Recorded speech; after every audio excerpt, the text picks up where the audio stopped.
Today, Texas healthcare providers plan to fight to block Texas's abortion trigger law. Similar battles are playing out all across the country. Suzanne Bruner is live this morning in Dallas with details. And Suzanne, there is another setback in the aftermath of the Supreme Court ruling.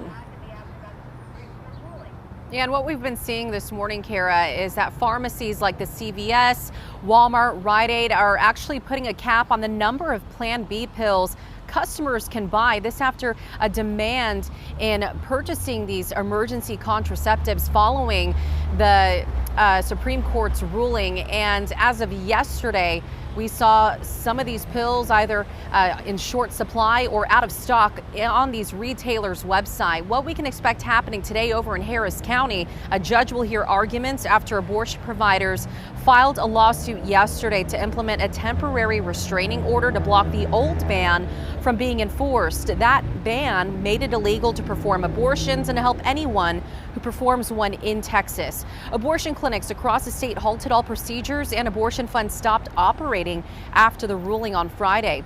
Meanwhile, the White House is downplaying calls to build abortion clinics on federal land. Vice President Kamala Harris told CNN the administration is not discussing the idea. I think that what is most important right now is that we ensure that the restrictions that the states are trying to put up that would prohibit a woman from exercising what we still maintain is her right, that we do everything we can to empower women.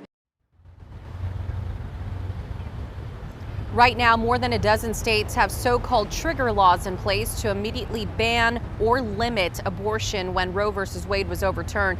More than a dozen others are likely to pass something similar in the coming days. Texas passed a trigger law last year that will go into effect 30 days after the court issues a judgment repealing Roe. State Attorney General Ken Paxton says that judgment could happen in about 30 days and that his office will give us a for sure date once they learn that as soon as possible. Kara, Mark. Okay, Suzanne, so one of our neighboring states is actually fighting over abortion bans as well. What does this look like for them? Yeah, so this might be an option for Texas women who are looking to go out of state. So a judge in Louisiana recently blocked the state from enforcing its trigger law after the Supreme Court's ruling.